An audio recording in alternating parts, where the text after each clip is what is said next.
धन्वंतरी आपणावर सदैव प्रसन्न राहो, निरायम आरोग्यदायी जीवन आपणास लाभो, धनवर्षाव आपणाकडे अखंडित हो, ही दिवाळी आपणास आनंद आणि भरभराटीची जावो। धनत्रयोदशीच्या हार्दिक शुभेच्छा।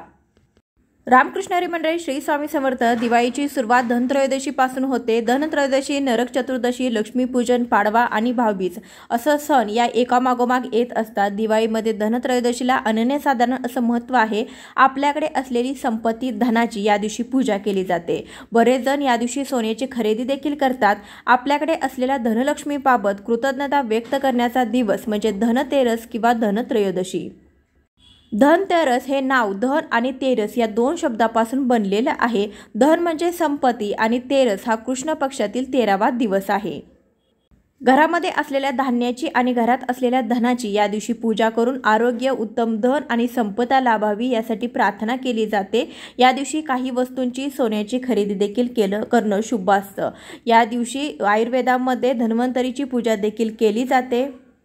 प्राचीन काळी जेव्हा देव आणि दानवांनी समुद्रमंथन केले तेव्हा धन्वंतरी अमृत कलश घेऊन प्रकट झाले होते। याच कारणामुळे धनत्रयोदशीला धन्वंतरी आणि औषधांचं देखील पूजन केलं जातं। पुराणांमध्ये धन्वंतरी देवाला भगवान विष्णूंचा अंशावतार देखील म्हटलं आहे। आजच्या व्हिडिओमध्ये आपण धनत्रयोदशीची पूजा कशी करावी, पूजा करत असताना कोणते मंत्र म्हणावे, शुभ मुहूर्त कोणता आहे, अगदी साधी सोपी पण विधिवत अशी पूजा आज आपण करणार आहोत। नैवेद्यामध्ये खरा कोणत्या वस्तूंना या दिवशी मान आहे, पूजेमध्ये कोणत्या वस्तू आपल्याला या दिवशी ठेवायच्या आहेत, अशी परिपूर्ण माहिती या व्हिडिओमध्ये तुम्हाला मिळणार आहे। त्यासाठी व्हिडिओ शेवटपर्यंत पहा। चॅनलवर नवीन असाल, पहिल्यांदाच व्हिडिओ पाहत असाल तर नक्की चॅनलला सबस्क्राईब करा आणि जास्तीत जास्त लोकांपर्यंत शेअर करा। हिंदू पंचांगानुसार यंदा धनत्रयोदशी तिथी ही 29 ऑक्टोबर रोजी सकाळी 10:34 सुरू होते तर 30 ऑक्टोबर रोजी दुपारी 1:17 संपणार आहे। त्यामुळे धनत्रयोदशी आपल्याला 29 ऑक्टोबरला मंगळवारी साजरी करायची आहे। धनत्रयोदशीची पूजा ही प्रदोष काळामध्ये केली जाते। शुभ मुहूर्त 29 ऑक्टोबर रोजी मंगळवारी सायंकाळी दिवे लागणेला 6:34 पासून सुरू होणार आहे तर रात्री 8:52 असणार आहे। या काळामध्ये तुम्ही धनत्रयोदशीची पूजा करू शकता। धनत्रयोदशीच्या दिवशी आपल्याला आपलं संपूर्ण घर स्वच्छ करायचं आहे। दिवे लागणीला ही पूजा करायची आहे। त्या अगोदर आपल्याला आपल्या घराची स्वच्छता करायची आहे। ज्या ठिकाणी पूजा मांडणार आहात ती जागा स्वच्छ करून घ्या। तिथे गोमूत्र किंवा गंगाजल शिंपडून घ्यायचं आहे। रांगोळीने स्वस्तिक काढायचं, हळदी कुंकू व्हायचं, त्यावरती पाट किंवा चौरंग मांडायचा आहे।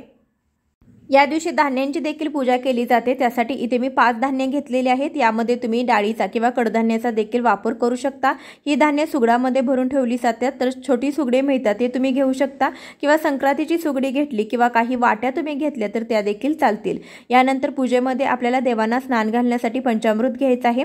आपल्या घरातील धन म्हणजे सोनं नाणं आपल्याला घ्यायचं आहे। इथे मी ड्रायफ्रूटचा नैवेद्य आणि गुळ आणि धन्याचा नैवेद्य या दिवशी लागतो। आयुर्वेदामधील काही गोष्टी घ्यायच्या आहेत। कापसाचं वस्त्र, गणपतीसाठी गुळ खोबऱ्याचा नैवेद्य, त्यानंतर गणपतीची आणि लक्ष्मीची मूर्ती घेतलेली आहे। 1 सुपारी आणि 1 नाणं कलशामध्ये टाकण्यासाठी, 2 सुपारी, त्यामध्ये 1 विष्णू देवता आणि 1 कुबेर देवता म्हणून घेतलेली आहे। 1 रुपयाचं नाणं घेतलेलं आहे। तर ज्या वस्तू ज्यामध्ये औषधी गुणधर्म असतात तर अशा वस्तू या दिवशी पूजेमध्ये घेतल्या जातात। यामध्ये मी घेतलेला आहे पुदिना, त्यानंतर कडुलिंबाची पाने, तुळस, जिरे, हळद, आलं, त्यानंतर वेलदोडे, लवंगा, मिरे म्हणजे अशा औषधी गुणधर्म असलेल्या वस्तू आपण या दिवशी आपल्या पूजेमध्ये घ्यायच्या आहेत आणि त्या पूजेमध्ये आपल्याला वापरायच्या आहेत। तर अशा काही वस्तू ज्या तुम्ही औषधी गुणधर्मासाठी वापरत असाल तर त्या तुम्ही इथे घेऊ शकता। यानंतर धन्वंतरीचा फोटो असा अमृत कलश हातामध्ये घेतलेला विष्णू देवतेचा म्हणजे धन्वंतरीचा फोटो असतो तर तो तुम्हाला मिळाला तर तो तुम्ही नक्की घेऊ शकता। आणि माता लक्ष्मीचा फोटो आपण घ्यायचा आहे। चंदन घ्यायचं आहे, हळदी कुंकू, स्वच्छ पाणी, अक्षदा, फुले, तुळशीपत्र, आंब्याचे डहाळे, त्यानंतर आपल्याला विड्याची पाने घ्यायची आहेत। तर यानंतर आपल्याला लागणार आहे 1 कलश, त्याच्या गळ्याला आपण लाल धागा गुंडाळून घेतलेला आहे। नारळ घ्यायचा आहे, 2 तुपाचे दिवे घेतलेले आहेत। तुपाचा दिवा असेल तर फुलवात घाला, तेलाचा असेल तर तुम्ही जोडवात घाला। शक्यतो समईचा वापर पूजेमध्ये अवश्य करावा।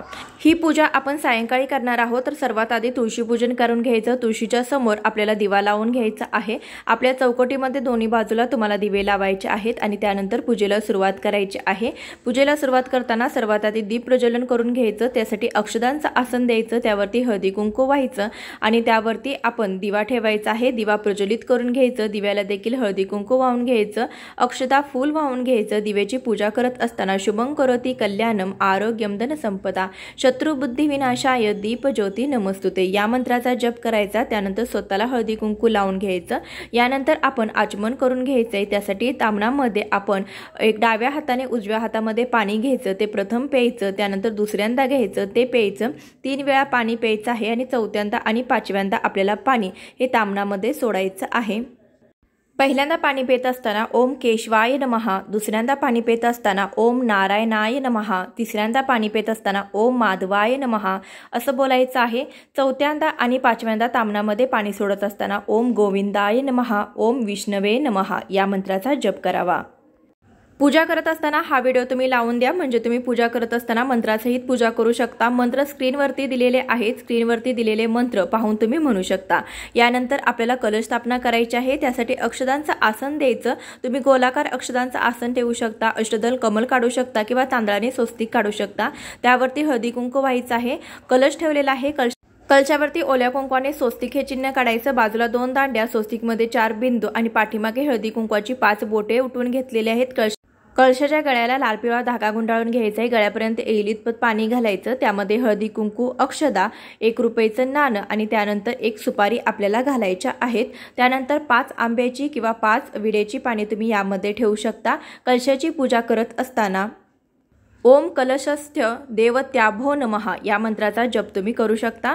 यावरती तुम्हाला श्रीफळ म्हणजे नारळ ठेवायचं आहे। त्यानंतर कलशाला हळदी कुंकू व्हायचं आहे, अक्षदा व्हायच्या आहेत, फुलं व्हायचं आहे आणि गजरा वगैरे तुम्ही घेतला असेल किंवा सजावटीचं जे काही साहित्य घेतलेले असेल तर ते तुम्ही देखील इथे वापरू शकता।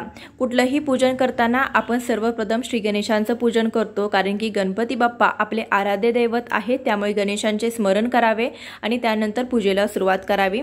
वक्रतुंड महाकाय सूर्यकोटी समप्रभ निर्विघ्नं कुर्मे देवे सर्वकार्येषु सर्वदा किंवा तुम्ही ओम गणपते नमः किंवा ओम श्री गणेशाय नमः या मंत्राचा जप करू शकता। गणपती बाप्पांना स्नान घालण्यासाठी तामणामध्ये थोड्याशा अक्षदा ठेवून त्यावरती गणपती बाप्पांची मूर्ती विराजमान करायची आहे। गणपती बाप्पांना प्रथम स्वच्छ पाण्याने, त्यानंतर पंचामृताने, त्यानंतर पुन्हा पाण्याने स्नान घालून घ्यायचं आहे। गणपती बाप्पांचे पूजा करत असताना, अभिषेक करत असताना गणपती अथर्वशीर्ष म्हणू शकता किंवा गणेश स्तोत्राचं पठण करू शकता किंवा सांगितलेल्या साध्या सोप्या मंत्राचा जप देखील तुम्ही करू शकता। काहीच जमत नसेल तर गणपती बाप्पा मोरया असं तुम्ही म्हणू शकता। शेवटच्या पळीमध्ये हळदी कुंकू, थोडेशा अक्षदा, फुलांच्या पाकळ्या घालून त्याने स्नान घालायचं आहे। गंधोदक स्नानम समर्पयामी। यानंतर आपण मूर्ती स्वच्छ करून घ्यायची आहे, कोरड्या कपड्याने स्वच्छ पुसून घ्यायची। यानंतर आपण लक्ष्मी मातेच्या मूर्तीवरती अभिषेक करून घेणार आहोत। प्रथम आपण सर्व देवी देवतांना अभिषेक करून घेणार आहोत आणि त्यानंतर आपण पूजा करणार आहोत। तर तामणामध्ये अक्षदांचं आसन ठेवायचं, त्यावरती महालक्ष्मीची मूर्ती ठेवायची आहे। तुम्ही फुलांचं आसन देखील देऊ शकता। यानंतर महालक्ष्मीला सर्वात आधी स्वच्छ पाण्याने, त्यानंतर पुन्हा पंचामृताने, त्यानंतर पुन्हा पाण्याने तुम्ही स्नान घालू शकता। महालक्ष्मीची पूजा करत असताना ओम महालक्ष्मीच विद्महे विष्णुपत्नीच धीमे तन्नो लक्ष्मी प्रचोदयात या लक्ष्मी गायत्री मंत्राचा तुम्ही जप करू शकता किंवा ओम श्री महालक्ष्मे नमः या मंत्राचा जप केला तरी सुद्धा चालेल। यानंतर तामणामध्ये 2 ठिकाणी अक्षदांचं आसन दिलेले आहे, त्यावरती 2 सुपाऱ्या ठेवलेल्या आहेत। पहिली सुपारी जी आहे तर ती भगवान विष्णू आहेत आणि दुसरी सुपारी जी आहे तर ती भगवान कुबेर आहेत। पहिल्यांदा स्वच्छ पाण्याने, पुन्हा पंचामृताने आणि पुन्हा पाण्याने असं आपल्याला स्नान घालायचं आहे। भगवान विष्णूंच्या सुपारीवरती आपण स्नान घालत असताना ओम नारायणाय विद्महे वासुदेवाय धीमहि तन्नो विष्णू प्रचोदयात या विष्णू गायत्री मंत्राचा तुम्ही जप करू शकता किंवा ओम नमो भगवते वासुदेवाय नमः या मंत्राचा जप करू शकता। यानंतर भगवान कुबेरांची पूजा करत असताना ओम श्रीम ह्रीम क्लीम श्रीम क्लीम वित्तेश्वराय नमः किंवा ओम यक्षाय कुबेराय वैश्रवणाय धनधान्यधिपतये धनधान्य समृद्धिं मे देही दापाय स्वाहा या मंत्राचा देखील जप करू शकता। दोन्हीपैकी कोणतेही एका मंत्राचा जप करा किंवा ओम श्री कुबेराय नमः या मंत्राचा जप करा। तुमच्याकडे कुबेरांची मूर्ती असेल, भगवान विष्णूंची मूर्ती असेल किंवा कॉईन असेल तर तो देखील तुम्ही पूजेमध्ये वापरू शकता। यानंतर अक्षदांचं थोडं थोडं आसन दिलेलं आहे, त्यावरती हळदी कुंकू वाहून घ्यायचं आहे। तर इथे आपण फोटोची स्थापना करून घेणार आहोत। तर महालक्ष्मीचा फोटो आपण पहिल्यांदा स्थापित करणार आहोत आणि त्यानंतर भगवान विष्णूंचा फोटो देखील आपण दुसऱ्या अक्षदांच्या आसनावरती स्थापन करायचा आहे।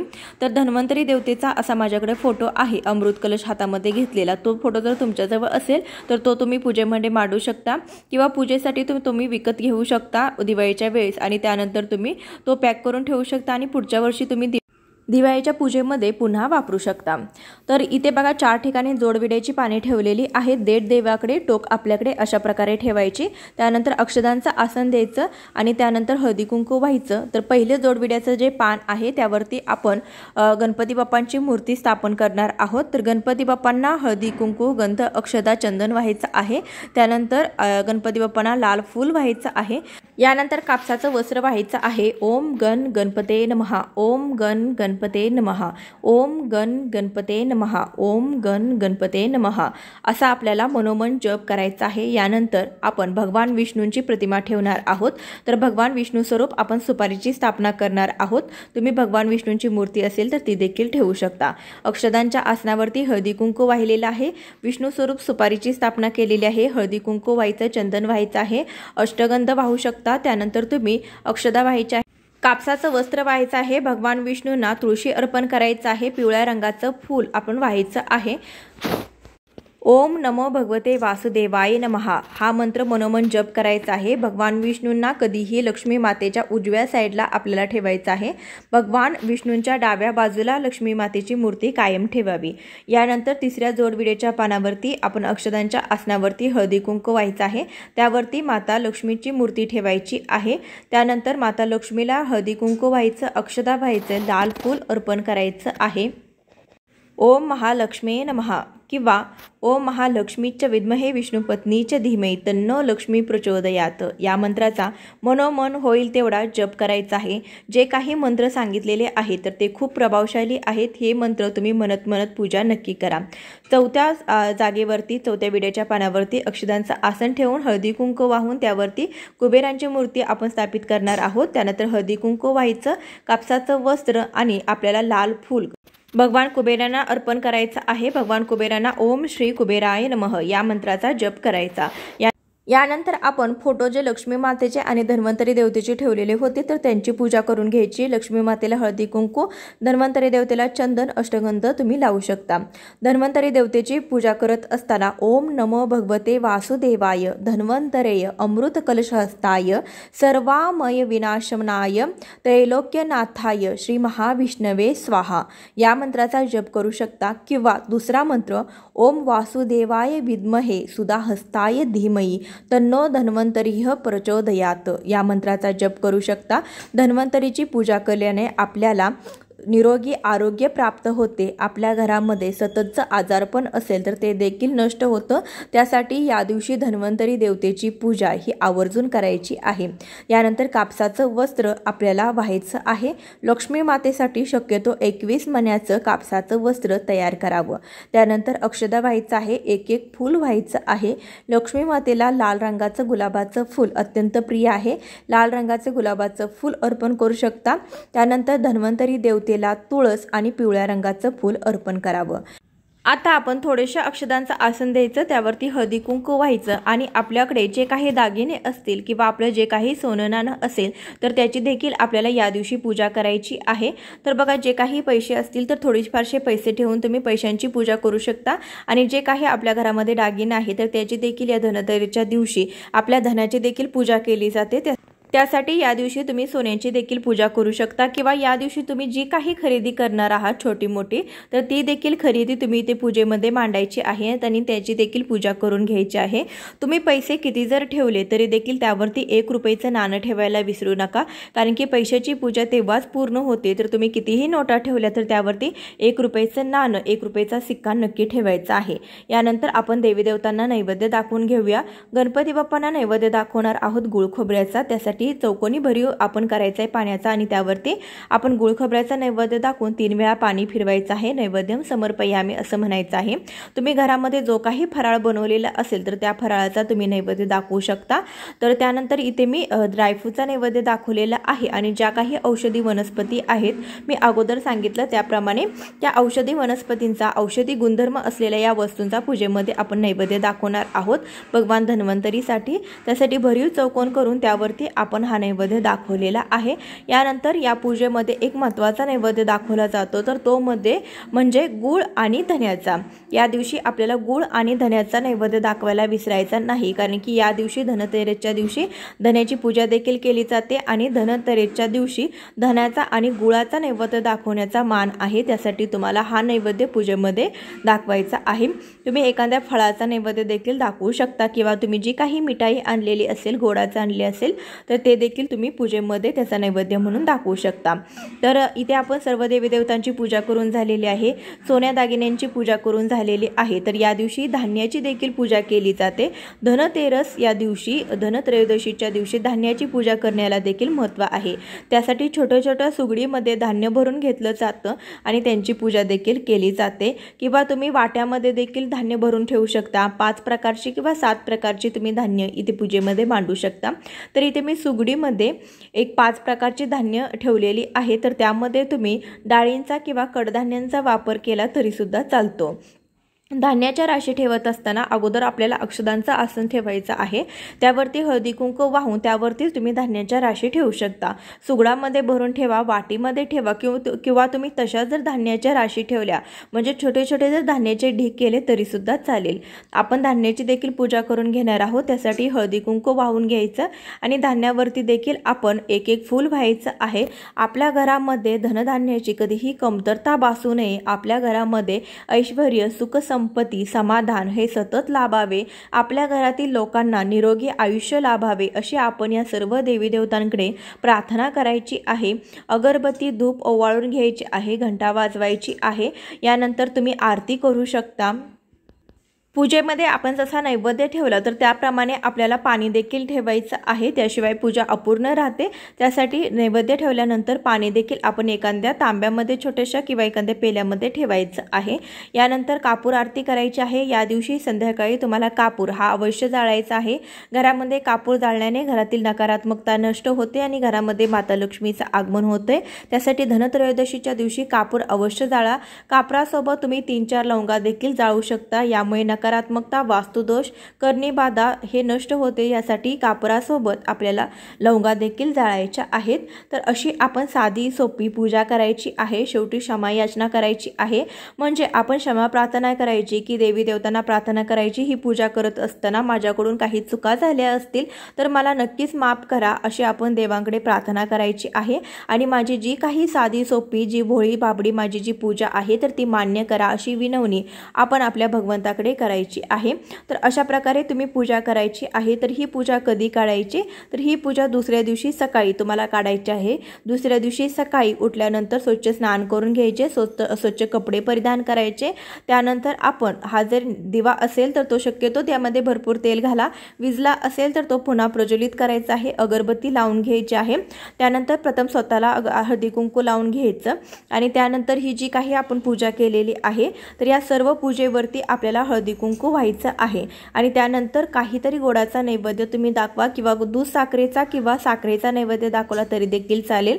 नैवेद्य दाखवा आणि त्यानंतर थोडा वेळ आपल्याला अगरबत्ती शांत होईपर्यंत थांबायचं आहे। अगरबत्ती शांत झाल्यानंतर आपण क्षमा याचना करायची आहे। माझ्याकडून काही चूकभूल झाली असेल तर माफ कर म्हणून सांगायचं आहे। माझ्या घरामध्ये लक्ष्मी मातेचा व सर्व देवदेवतांचा अखंड वास राहू दे, आमच्या घरातील सर्वांना निरोगी आयुष्य लाभू दे, घरामध्ये धन, सुख, समृद्धी, ऐश्वर्य लाभू दे अशी प्रार्थना करायची आहे। आणि त्यानंतर आपण थोड्याशा अक्षदा हातामध्ये घ्यायच्या आणि त्या अक्षदा आपण या सर्व पूजेवरती व्हायच्या आहेत। आगमन पुनरागमन असं आपण 3 वेळा बोलायचं आहे आणि त्यानंतर तुम्ही ही जी पूजा आहे तर ती हलवू शकता, पूजा काढू शकता।